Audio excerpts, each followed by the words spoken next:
جو تقدیر میں لکھا ہے وہ مل کر رہے گا. جتنی دولت اللہ نے لکھی ہے وہ مل کر رہے گی, وہ ملے گی. ہم جو کچھ بھی کر لیں, ساری دنیا جمع ہو جائے,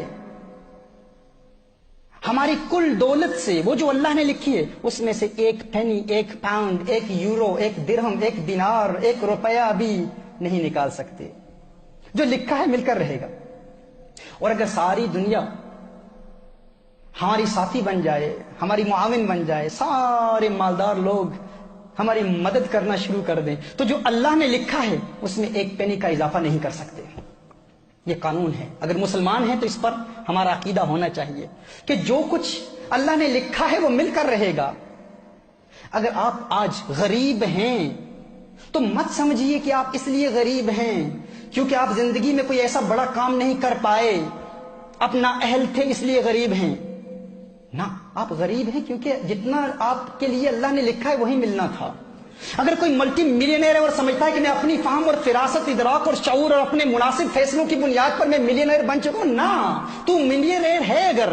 اگر تم مالدار ہے تو اس لیے نہیں ہے کیونکہ تم اپنی محنت کی وجہ سے مالدار بنا ہے. تم مالدار ہے تو اس لیے ہے کیونکہ جو کچھ اللہ نے لکھا ہے وہ تجھے ملنا تھا.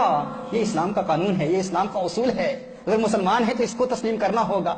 اگر ہم مالدار ہیں تو اس لیے ہیں کیونکہ اللہ نے تقدیر میں لکھا ہے.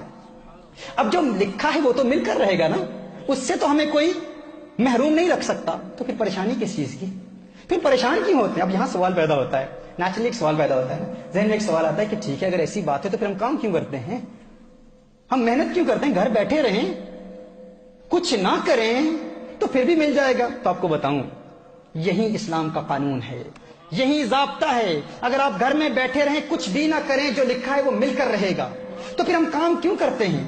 کیونکہ کام کرنا رسالت نار صلی اللہ علیہ وسلم کی سنت ہے. محنت کرنا, اور محنت کے ذریعے وہ جو اللہ نے لکھا ہے وہ تو ملے گا, لیکن محنت کے ذریعے اس کے حصول کے لیے حلال روزگار کمانے کے لیے کوشش کرنا, یہ کوشش میرے آقا کی سنت ہے, یہ عبادت ہے, اس پر ثواب ملتا ہے. ہم اس لیے کام نہیں کرتے کیونکہ جو اللہ نے لکھا ہے اس پر اضافہ ہوگا, نہ, یہ قانون نہیں ہے. ہم کام کیوں کرتے ہیں؟ کیونکہ کام کرنا سنت ہے, یہ عبادت ہے. حلال روزگار کی تلاش عبادت ہے. ہم عبادت کر رہے ہیں, اللہ کی عبادت کر رہے ہیں, اس لیے کام نہیں کرتے کہ وہ جو اللہ نے لکھا ہے وہ بڑھ جائے گا, وہ بڑھے گا نہیں. وہ جو لکھا ہے وہ مل کر رہے گا. اب اس کا دار و مدار ہم پر ہے کہ ہم اسے کیسے تلاش کرتے ہیں.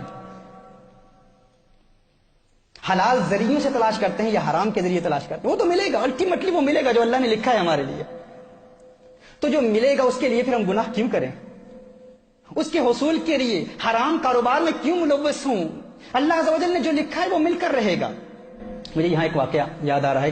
آج سے 4-5 سال قبل تقریباً ہمارے نیوٹن روڈ مرکز میں, ہمارے پرانے مرکز میں ایک صاحب میرے پاس آئے, ہماری محفل میں آئے اور کہتے ہیں کہ تنگ دستی ہے, بڑی پریشانیاں ہیں, میں چاہتا ہوں کوئی کاروبار مل جائے, روزگار کے لیے دعا کیجیے. کچھ محافل میں آنا جانا رہا, اللہ عز و جل نے کرم کیا, انہیں کام مل گیا. میں نے ان سے میں نے پوچھا, میں نے سوال کیا کہ کیسا ہے روزگار, کیسے چل رہا ہے؟ تو انہوں نے کہا اللہ کے کرم سے, الحمدللہ, محافل کی برکت سے کام مل گیا ہے اور اچھا کام چل رہا ہے, الحمدللہ, محفلوں میں آتا ہوں, اس کی برکت سے سب کچھ ہو رہا ہے. تو میں نے ان سے کہا کہ بتائیں تو عبادات کا سلسلہ کیسے ہے؟ کہا نہیں, ایک مسئلہ ہے, وہاں پر جو میرا امپلائر ہے وہ مجھے نماز نہیں پڑھنے دیتا, عبادت نہیں کرنے دیتا. میں نے کہا اچھا, عبادت نہیں کرنے دیتا, تو آپ کو تو کام چھوڑنا چاہیے. پھر انہوں نے کہا نہیں, ارے اتنی محفلوں میں آ کر, اتنی مدت کے بعد, اتنی کوشش کے بعد, اتنی جد و جہد کے بعد, اتنی دعاؤں کے بعد آج کام ملا ہے اور آپ کہتے ہیں کہ نماز کے لیے کام چھوڑ دوں. میں نے کہا آپ کام کیوں کرتے ہیں؟ کہتے ہیں اس لیے کرتا ہوں تاکہ روزگار ملے, تاکہ دولت ملے, تاکہ اپنے گھر کے اخراجات چلا سکوں, گھر چلا سکوں. میں نے کہا نہ, کام کرنے کا مقصد یہ نہیں ہے, وہ تو ملنا ہی ہے. ہم کام فقط اس لیے کرتے ہیں کیونکہ کام کرنا سنت ہے. وہ جو اللہ نے لکھا ہے وہ تو مل کر رہے گا. اور قانون کیا ہے؟ اصول یہ ہے کہ اگر کوئی سنت آپ کو فرض سے محروم کر دے تو آپ اس سنت کو چھوڑ دیں, فرض پر عمل کریں. اب کام کرنا سنت ہے, نماز پڑھنا فرض ہے. دیکھیے, آپ مثال کے طور پر عصر کی نماز شروع ہوتی ہے 5 to 3, سمجھ لیں مثال کے طور پر, اور آپ نے ظہر کی نماز ادا نہیں کی,